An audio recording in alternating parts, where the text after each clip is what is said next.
Hi friends, welcome to my channel. First time ನನ್ನ channel ನೋಡ್ತಿದ್ರೆ subscribe ಮಾಡ್ಕೊಳ್ಳಿ friends. ಇವತ್ತು ಬಂದುಬಿಟ್ಟು ಸ್ವಲ್ಪ ಹಾಲಿನ ಪೌಡರ್ ಇತ್ತು. ಹಾಲಿನ ಪೌಡರ್ಲಿ ಏನಾದರೂ ಮಾಡೋಣ, ಸ್ವಲ್ಪ ಇರೋದ್ರಿಂದ ಏನು ಮಾಡೋದು ಅಂತ ಯೋಚನೆ ಮಾಡ್ತಿದ್ದೆ. ಆಗ ಅನ್ನಿಸ್ತು ಸ್ವಲ್ಪ ಬ್ರೆಡ್ ಹಾಕ್ಬಿಟ್ಟು ಯಾಕೆ ಜಾಮೂನ್ ಮಾಡಬಾರ್ದು ಅಂತ ಅಂದ್ಕೊಂಡೆ. ಹಂಗಾಗಿ ಅದನ್ನ ತೊಗೊಂಡೆ. ಸ್ವಲ್ಪ ಬ್ರೆಡ್ ಇತ್ತು, ಒಂದು 4 ಪೀಸು ತೊಗೊಂಡು ಅದು ಸೈಡೆಲ್ಲ ತೆಗೆದುಬಿಟ್ಟು ಕಟ್ ಮಾಡ್ಕೋಬೇಕು ಫಸ್ಟ್ಗೆ.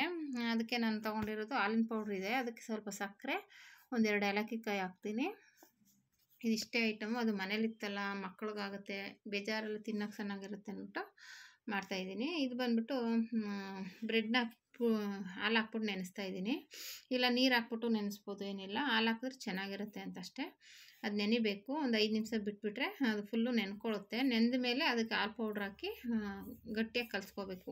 ನಾವು ಮಾಮೂಲಿ ಗಟ್ಟಿ ಚಪಾತಿ ಹಿಟ್ಟು ಕಲಿಸ್ತೀವಲ್ಲ, ಅದಕ್ಕಿಂತ ಅಂದರೆ ಇದನ್ನು ಕಲಿಸ್ಬೇಕಾದ್ರೆ ಮಿದ್ದಬಾರ್ದು.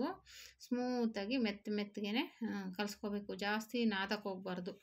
ಇದು ಜಾಮೂನ್ ಪುಡಿ ಇದೇ ಆದರೂ ಸರಿಯೇ, ನೀವು ಅಂಗಡಿಯಿಂದ ತರೋದಾದ್ರೂ ಸರಿಯೇ, ಮೆತ್ತಗೆ ಹಾಕಬೇಕು. ಸ್ವಲ್ಪ ತುಪ್ಪ ಹಾಕಿ ಅದನ್ನ ಕಲಿಸ್ಬಿಟ್ಟಿಟ್ರೆ ಇನ್ನೂ ಚೆನ್ನಾಗಿರುತ್ತೆ. ಆಮೇಲೆ ನೀರು ಹಾಕ್ಬಿಟ್ಟು, ಸಕ್ಕರೆ ಹಾಕ್ಬಿಟ್ಟು, ನೀರು ಹಾಕ್ಬಿಟ್ಟು ಕುದಿಸ್ಬೇಕು. ಇದು ಮಾಮೂಲಿ ಗೊತ್ತಲ್ಲ, ಸಕ್ಕರೆ ಪಾಕ ಅಂದರೆ ಪಾಕ ಏನು ಬರಬೇಕಾಗಿಲ್ಲ. ನಾವು ನೀರು ಹಾಕ್ಬಿಟ್ಟು ಅದು ಕುದ್ದೋದಕ್ಕೆ ಏಲಕ್ಕಿ ಕಾಯಿ ಹಾಕ್ಕೊಂಡ್ರೆ ರೆಡಿ ಆಗುತ್ತೆ ಇದು ಪಾಕ. ಜಾಮೂನ್ಗೇನೋ ಅಷ್ಟು ಎಳೆ ಪಾಕ ಅಂತ ಏನು ಮಾಡೋಂಗಿಲ್ಲ. ಸ್ವಲ್ಪ ಚೆನ್ನಾಗಿ ಕಾದರೆ, ಸಕ್ಕರೆ ಕರಗಿದ್ರೆ ಸಾಕು.